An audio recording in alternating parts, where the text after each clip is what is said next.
ಅಶ್ವವೇಗ ನ್ಯೂಸ್ಗೆ ಸ್ವಾಗತ. ನಾನು ಪಲ್ಲವಿ ಭಟ್. ಪ್ರಧಾನಿ ಮೋದಿ ಸಂಪುಟದ ಸಚಿವರಿಗೆ ಖಾತೆ ಹಂಚಿಕೆ ವಿಚಾರಕ್ಕೆ ಸಂಬಂಧಪಟ್ಟಂತೆ ಬ್ರೇಕಿಂಗ್ ಬರ್ತಾ ಇದೆ, ನೋಡ್ಕೊಂಡ್ಬರೋಣ.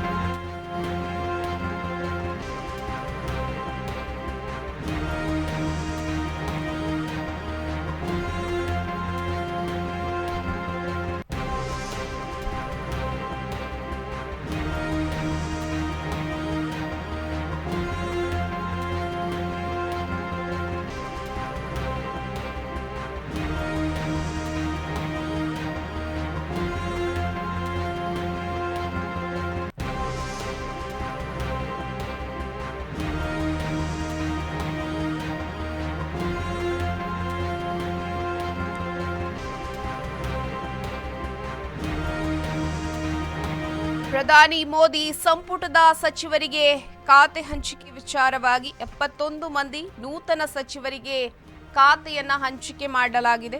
ಎಚ್.ಡಿ. ಕುಮಾರಸ್ವಾಮಿಗೆ ಉಕ್ಕು ಹಾಗೂ ಬೃಹತ್ ಕೈಗಾರಿಕೆ ಖಾತೆಯನ್ನ ಕೊಡಲಾಗಿದೆ. ಹಾಗೆಯೇ ಪ್ರಹ್ಲಾದ್ ಜೋಶಿಗೆ ಆಹಾರ ಹಾಗೂ ನಾಗರಿಕ ಪೂರೈಕೆ ಖಾತೆಯನ್ನ ಕೊಡಲಾಗಿದೆ. ನಿರ್ಮಲಾ ಸೀತಾರಾಮನ್ಗೆ ಮತ್ತೆ ಹಣಕಾಸು ಖಾತೆಯನ್ನ ಕೊಡಲಾಗಿದೆ. ಶೋಭಾ ಕರಂದ್ಲಾಜೆಗೆ ಸಣ್ಣ ಹಾಗೂ ಮಧ್ಯಮ ಕೈಗಾರಿಕೆ ರಾಜ್ಯ ಖಾತೆ ಸಚಿವರಾಗಿ ಆಯ್ಕೆಯಾಗಿದ್ದಾರೆ. ವಿ ಸೋಮಣ್ಣಗೆ ಜಲಶಕ್ತಿ ಹಾಗೂ ರೈಲ್ವೆ ರಾಜ್ಯ ಖಾತೆಯನ್ನ ಕೊಡಲಾಗಿದೆ.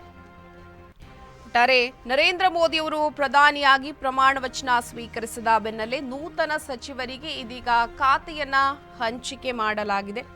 ನರೇಂದ್ರ ಮೋದಿ ಅವರು ಮಹತ್ವದ ಖಾತೆಗಳನ್ನು ಬಿಜೆಪಿ ಸಚಿವರಿಗೆ ಈಗ ನೀಡಿದ್ದಾರೆ. ಕೇಂದ್ರ ಗೃಹ ಖಾತೆಯನ್ನು ಅಮಿತ್ ಶಾ ಅವರೇ ಮುಂದುವರಿಸಿಕೊಂಡು ಹೋಗ್ತಾರೆ. ಹಾಗೇನೇ ರಾಷ್ಟ್ರೀಯ ಹೆದ್ದಾರಿ ಹಾಗೂ ಭೂ ಸಾರಿಗೆ ಖಾತೆಗಳನ್ನು ನಿತಿನ್ ಗಡ್ಕರಿ ಅವರೇ ಮುಂದುವರಿಸಿಕೊಂಡು ಹೋಗ್ತಾರೆ. ಇದರ ಜೊತೆಗೆ ಪ್ರಮುಖವಾಗಿ ಈಗ ನರೇಂದ್ರ ಮೋದಿ ಅವರು ಸಿಬ್ಬಂದಿ, ಸಾರ್ವಜನಿಕ ಕುಂದುಕೊರತೆ, ಇದರ ಜೊತೆಗೆ ಪರಮಾಣು ಶಕ್ತಿ, ಬಾಹ್ಯಾಕಾಶ, ಹಾಗೇನೆ ಪ್ರಮುಖ ನೀತಿ ನಿರೂಪಣೆಗಳು, ಇದರ ಜೊತೆಗೆ ಯಾರಿಗೂ ಹಂಚಿಕೆಯಾಗದಂತಹ ಖಾತೆಗಳನ್ನ ಮೋದಿ ಅವರು ನಿಭಾಯಿಸಿಕೊಂಡು ಹೋಗ್ತಾರೆ. ಅಮಿತ್ ಶಾ ಅವರು ಗೃಹ ಖಾತೆಯನ್ನ ನಿಭಾಯಿಸಿಕೊಂಡು ಹೋಗ್ತಾರೆ. ಹಾಗೆಯೇ ರಾಜನಾಥ್ ಸಿಂಗ್ ಅವರು ರಕ್ಷಣಾ ಖಾತೆ ಸಚಿವರಾಗಿ ಮುಂದುವರಿಯಲಿದ್ದಾರೆ. ಇದರ ಜೊತೆಗೆ ನಿತಿನ್ ಗಡ್ಕರಿ ಅವರು ರಾಷ್ಟ್ರೀಯ ಹೆದ್ದಾರಿ ಮತ್ತು ಭೂ ಸಾರಿಗೆ ಸಂಬಂಧಪಟ್ಟಂತೆ ಖಾತೆಯನ್ನ ನಿಭಾಯಿಸಿಕೊಂಡು ಹೋಗ್ತಾರೆ. ಜೆ.ಪಿ. ನಡ್ಡಾ ಅವರು ಆರೋಗ್ಯ ಮತ್ತು ಕುಟುಂಬ ಕಲ್ಯಾಣ ಮತ್ತೆ ರಾಸಾಯನಿಕ ಮತ್ತು ರಸಗೊಬ್ಬರ ಸಚಿವರಾಗಿ ಈಗ ಇರುವಂತದ್ದು. ಶಿವರಾಜ್ ಸಿಂಗ್ ಚೌಹಾಣ್ ಅವರು ಕೃಷಿ ಮತ್ತೆ ಗ್ರಾಮೀಣಾಭಿವೃದ್ಧಿ ಸಚಿವರಾಗಿ ಆಯ್ಕೆಯಾಗಿರುವಂತದ್ದು. ನಿರ್ಮಲಾ ಸೀತಾರಾಮನ್ ಅವರು ರಾಜ್ಯಸಭೆ ಬಿಜೆಪಿ ಸದಸ್ಯೆ, ಹಣಕಾಸು ಹಾಗೆ ಕಾರ್ಪೊರೇಟ್ ವ್ಯವಹಾರಗಳ ಸಚಿವರಾಗಿ ಆಯ್ಕೆಯಾಗಿದ್ದಾರೆ. ಹಾಗೆಯೇ ಎಸ್ ಜೈಶಂಕರ್ ಅವರು ವಿದೇಶಾಂಗ ವ್ಯವಹಾರಗಳ ಖಾತೆ ಸಚಿವರಾಗಿ ಅವರಿಗೆ ಬಡ್ತಿಯನ್ನ ಕೊಡಲಾಗಿದೆ. ಮನೋಹರ ಲಾಲ್ ಖಟ್ಟರ್ ಅವರು ಇಂಧನ ಮತ್ತು ವಸತಿ ಸಚಿವರಾಗಿ ಇರುವಂತದ್ದು. ಒಟ್ಟಾರೆ ಪ್ರಧಾನಿ ಮೋದಿ ಸಂಪುಟದ ಸಚಿವರಿಗೆ ಇದೀಗ ಖಾತೆಯನ್ನ ಹಂಚಿಕೆ ಮಾಡಲಾಗಿದೆ. ನಿನ್ನೆ ಈ ಒಂದು ಖಾತೆ ಹಂಚಿಕೆಯನ್ನ ಮಾಡಲಾಗಿತ್ತು. 71 ಮಂದಿ ನೂತನ ಸಚಿವರಿಗೆ ಹಲವಾರು ದೊಡ್ಡ ದೊಡ್ಡ ಖಾತೆಯನ್ನ ಈಗ ಹಂಚಿಕೆ ಮಾಡಲಾಗಿದೆ. ಅದರಲ್ಲೂ ಪ್ರಮುಖವಾಗಿ ಕರ್ನಾಟಕದಿಂದ ಎಚ್.ಡಿ. ಕುಮಾರಸ್ವಾಮಿ ಅವರಿಗೆ ಉಕ್ಕು ಹಾಗೂ ಬೃಹತ್ ಕೈಗಾರಿಕಾ ಸಚಿವರಾಗಿ ಅವರು ಆಯ್ಕೆಯಾಗಿದ್ದಾರೆ. ಪ್ರಹ್ಲಾದ್ ಜೋಶಿ ಅವರಿಗೆ ಆಹಾರ ಮತ್ತು ನಾಗರಿಕ ಪೂರೈಕೆ ಖಾತೆ ಸಚಿವರಾಗಿ ಆಯ್ಕೆಯಾಗಿದ್ದಾರೆ.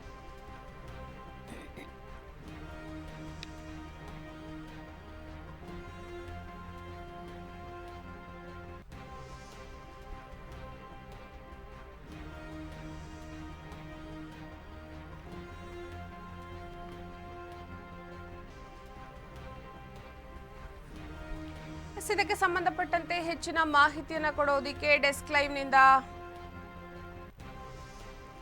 ಮೋದಿ ಸಂಪುಟದ ಖಾತೆ ಹಂಚಿಕೆ ಆಗಿದೆ. ಹಾಗೆಯೇ ಯಾವುದೇ ರೀತಿಯಲ್ಲೂ ರಾಜನಾಥ್, ನಿರ್ಮಲಾ, ಗಡ್ಕರಿ, ಅಮಿತ್ ಶಾ ಅವರಿಗೆ ಖಾತೆ ಬದಲಾಗಿಲ್ಲ. ಮತ್ತೆ ಟಾಪ್ ಸಚಿವರಿಗೆ ಮತ್ತದೇ ಹೊಣೆಗಾರಿಕೆಯನ್ನು ಅವರಿಗೆ ಕೊಟ್ಟಿರುವಂತದ್ದು. ಅದರಲ್ಲೂ ಪ್ರಮುಖವಾಗಿ 71 ಮಂದಿ ನೂತನ ಸಚಿವರಿಗೆ ಖಾತೆಯನ್ನ ಒಂದು ಹಂಚಿಕೆ ಮಾಡಲಾಗಿದೆ. ಪ್ರಮುಖವಾಗಿ ಕರ್ನಾಟಕದಲ್ಲಿ ಎಚ್.ಡಿ. ಕುಮಾರಸ್ವಾಮಿಗೆ ಉಕ್ಕು ಹಾಗೂ ಬೃಹತ್ ಕೈಗಾರಿಕಾ ಸಚಿವರಾಗಿ ಅವರು ಆಯ್ಕೆಯಾಗಿದ್ದಾರೆ. ಪ್ರಹ್ಲಾದ್ ಜೋಶಿ ಅವರಿಗೆ ಆಹಾರ ಮತ್ತು ನಾಗರಿಕ ಪೂರೈಕೆ ಖಾತೆಯನ್ನ ಹಂಚಿಕೆ ಮಾಡಲಾಗಿದೆ.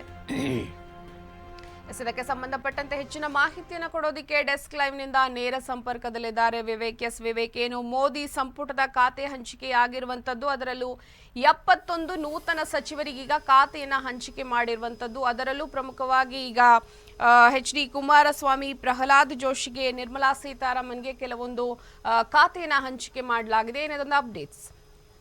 ಎಸ್ ಪಲ್ಲವಿ, 2019ನೇ ಲೋಕಸಭಾ ಚುನಾವಣೆಯಲ್ಲಿ NDAನೇ ಮೈತ್ರಿ ಪಕ್ಷಗಳು ಮಾಡಿಕೊಂಡು ಅವರೇ ಅಧಿಕಾರಕ್ಕೆ ಬಂದಿದ್ರು. ಅಲ್ಲಿ ಸಹ ಕೆಲವೊಂದು ಇಷ್ಟು ಮಂತ್ರಿಗಳನ್ನು ಮಾಡಿದ್ರು.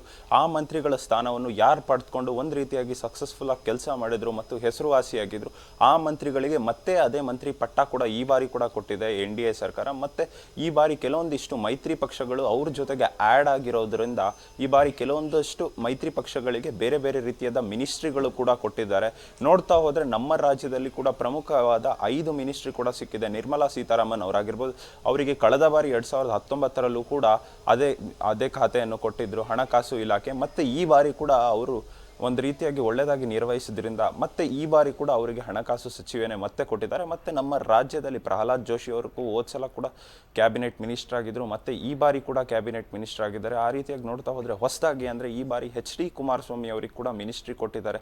ಬೃಹತ್ ಕೈಗಾರಿಕೆ ಮತ್ತು ಉಕ್ಕು ಈ ಇಲಾಖೆಯಲ್ಲಿ ಮಿನಿಸ್ಟ್ರಿ ಕೊಟ್ಟಿದ್ದಾರೆ. ಮತ್ತು ನೋಡ್ತಾ ಹೋದರೆ ಶೋಭಾ ಕರಂದ್ಲಾಜೆ ಅವರಿಗೆ ಹೋದ್ಸಲ ಸ್ಟೇಟ್ ಅಗ್ರಿಕಲ್ಚರ್ ಮಿನಿಸ್ಟ್ರಿ ಕೊಟ್ಟಿದ್ರು, ಈ ಬಾರಿ ಕೂಡ ಅವರಿಗೆ ಅದೇ ರೀತಿಯಾದ ಸ್ಟೇಟ್ ಮಿನಿಸ್ಟ್ರಿಯನ್ನು ಕೊಟ್ಟಿದ್ದಾರೆ. ಮತ್ತು ಹೊಸದಾಗಿ ಸೇರ್ಪಡೆ ಆಗಿರೋದು ಅಂದರೆ ಈ ಬಾರಿ ವಿ ಸೋಮಣ್ಣ ಅವ್ರಿಗೂ ಅಷ್ಟೇ ರೈಲ್ವೆ ಮತ್ತು ಜಲಸಂಪನ್ಮೂಲ ರಾಜ್ಯ ಖಾತೆಯನ್ನು ಕೂಡ ಕೊಟ್ಟಿದ್ದಾರೆ. ಈ ರೀತಿಯಾಗಿ ಬೇರೆ ಬೇರೆ ರಾಜ್ಯಗಳಿಗೆ ಮೈತ್ರಿ ಪಕ್ಷಗಳು ಮೈತ್ರಿ ಸರ್ಕಾರ ರಚನೆ ಮಾಡ್ಕೊಂಡಿದ್ದಾರೆ. ಈಗ NDAದಲ್ಲಿ ಮೈತ್ರಿ ಪಕ್ಷಗಳಿಗೆ ಬಹುತೇಕ ಖಾತೆಗಳನ್ನು ಹಂಚಿಕೆ ಆಗಿದೆ. ನಿನ್ನೆ ಅಷ್ಟೇ 71 ಜನಕ್ಕೂ ಕೂಡ ಖಾತೆ ಹಂಚಿಕೆ ಮಾಡಿದೆ BJP ಸರ್ಕಾರ. ಪಲ್ಲವಿ,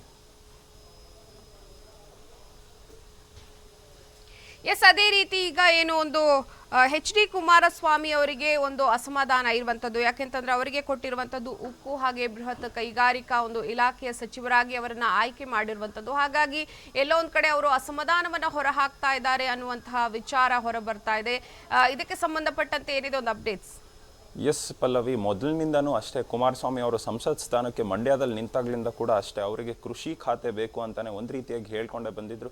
ಕೃಷಿ ಖಾತೆನೇ ಎಕ್ಸ್ಪೆಕ್ಟ್ ಕೂಡ ಮಾಡ್ಕೊಂಡಿದ್ರು. ಅವರು ನೋಡಿದ್ರೆ ಈ ಬಾರಿ ಅವ್ರಿಗೆ ಕೃಷಿ ಖಾತೆ ಕೈ ತಪ್ಪಿದೆ. ಉಕ್ಕು ಮತ್ತು ಬೃಹತ್ ಕೈಗಾರಿಕೆ ಖಾತೆಯನ್ನು ಕೊಟ್ಟಿದ್ದಾರೆ. ಒಂದು ರೀತಿಯಾಗಿ ಹೇಳಬೇಕು ಅಂದರೆ ಆ ಖಾತೆಯಲ್ಲಿ ಯಾವುದೇ ರೀತಿಯಾದ ಸ್ಯಾಟಿಸ್ಫ್ಯಾಕ್ಷನ್ ಇಲ್ಲ ಕುಮಾರಸ್ವಾಮಿ ಅವರಿಗೆ ಅಂತ ಮೇಲ್ನೋಟದಲ್ಲಿ ಕೂಡ ತಿಳಿದು ಬರ್ತಿದೆ. ಮತ್ತು ಇನ್ನೂ ಕೂಡ ಅಷ್ಟೇ TDPಯ ಕೆಲವು ನಾಯಕರು ಬೇರೆ ಬೇರೆ ರೀತಿಯಾದ ಖಾತೆಗಳನ್ನು ಎಕ್ಸ್ಪೆಕ್ಟ್ ಮಾಡಿದರು. ಮತ್ತು JDU ಪಕ್ಷ, ಬಿಹಾರದ ನಿತೀಶ್ ಕುಮಾರ್ ಅವರ ಪಕ್ಷ, ಅವರು ಕೂಡ ಬೇರೆ ಬೇರೆ ರೀತಿಯಾದ ಖಾತೆಗಳನ್ನು ಎಕ್ಸ್ಪೆಕ್ಟ್ ಮಾಡಿದರು. ಅವ್ರಿಗೂ ಸಹ ಎಲ್ಲರಿಗೂ ಮನವೊಲಿಸುವಂತೆ ಖಾತೆಗಳನ್ನು ಹಂಚಿಕೆ ಮಾಡಿದೆ NDA ಸರ್ಕಾರ ಒಂದು ರೀತಿಯಲ್ಲಿ. ಮತ್ತು ಅವರು ಯಾವ ರೀತಿಯಾಗಿ ಎಕ್ಸ್ಪೆಕ್ಟೇಷನ್ಸ್ ಇಟ್ಕೊಂಡಿದ್ರು ಆ ರೀತಿಯಾದ ಖಾತೆಗಳನ್ನು ಯಾರಿಗೂ ಕೂಡ ಲಭ್ಯವಾಗಿಲ್ಲ.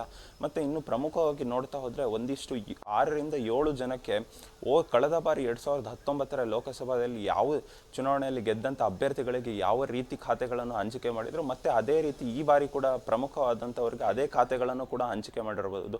ಅಮಿತ್ ಶಾ ಅವ್ರಿಗೆ ನೋಡೋದಾದರೆ ಅವರಿಗೂ ಕೂಡ ಅಷ್ಟೇ ಗೃಹ ಸಚಿವರು ಮಾಡಿದರು, ಮತ್ತು ಅವರಿಗೆ ಗೃಹ ಸಚಿವರು ಕೊಟ್ಟಿದ್ದಾರೆ. ಮತ್ತು ರಾಜನಾಥ್ ಸಿಂಗ್ ಡಿಫೆನ್ಸ್ ಮಿನಿಸ್ಟರ್ ಕೊಟ್ಟಿದ್ರು, ಅವ್ರಿಗೂ ಸಹ ಡಿಫೆನ್ಸ್ ಮಿನಿಸ್ಟರ್ ಕೊಟ್ಟಿದ್ದಾರೆ. ಮತ್ತು ಜೈಶಂಕರ್ ಅವ್ರಿಗೂ ವಿದೇಶಾಂಗ ಸಚಿವ ನೀಡಿದರು, ಮತ್ತೆ ವಿದೇಶಾಂಗ ಸಚಿವ ನೀಡಿದ್ದಾರೆ.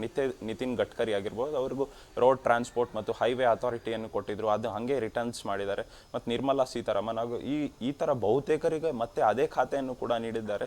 ಮತ್ತು ಈ ರೀತಿಯಾಗಿ ನೋಡ್ತಾ ಹೋದರೆ ಈಗ ಬೇರೆ ಬೇರೆ ರೀತಿಯಾದ ಮೈತ್ರಿ ಪಕ್ಷದವರು ಏನಿದ್ದಾರೆ ಅವ್ರಿಗೆಲ್ಲರಿಗೂ ಒಂದು ರೀತಿಯಾಗಿ ಮನವೊಲಿಸುವಂಥ ಖಾತೆಗಳನ್ನು ಕೂಡ ಹಂಚಿಕೆ ಮಾಡಿದ್ದಾರೆ. ಇನ್ನು ಕಾದು ನೋಡಬೇಕಾಗಿದೆ. ಇನ್ನು ಸ್ಪೀಕರ್ ಸ್ಥಾನ ಕೂಡ ಯಾರಿಗೆ ಅಂತ ಬಹುತೇಕ ಫಿಕ್ಸ್ ಆಗಿಲ್ಲ. ಯಾಕಂದರೆ ಈ ಹಿಂದೆ ಕೂಡ ಸ್ಪೀಕರ್ ಸ್ಥಾನದ ಮೇಲೆ ಕಣ್ಣಿಟ್ಟಿದ್ರು ಕೂಡ TDA ಪಕ್ಷದವರು, ಚಂದ್ರಬಾಬು ನಾಯ್ಡು ಅವರು, ನಮಗೆ ಒಂದು ಸ್ಪೀಕರ್ ಸ್ಥಾನ ಬೇಕು ಅಂತ. ಈಗ ಕಾದು ನೋಡಬೇಕಾಗಿದೆ ಸ್ಪೀಕರ್ ಸ್ಥಾನ ಯಾರಿಗೆ ಲಭ್ಯವಾಗುತ್ತೆ ಅಂತ. ಪಲ್ಲವಿ, ಓಕೆ, ಧನ್ಯವಾದ ವಿವೇಕ್.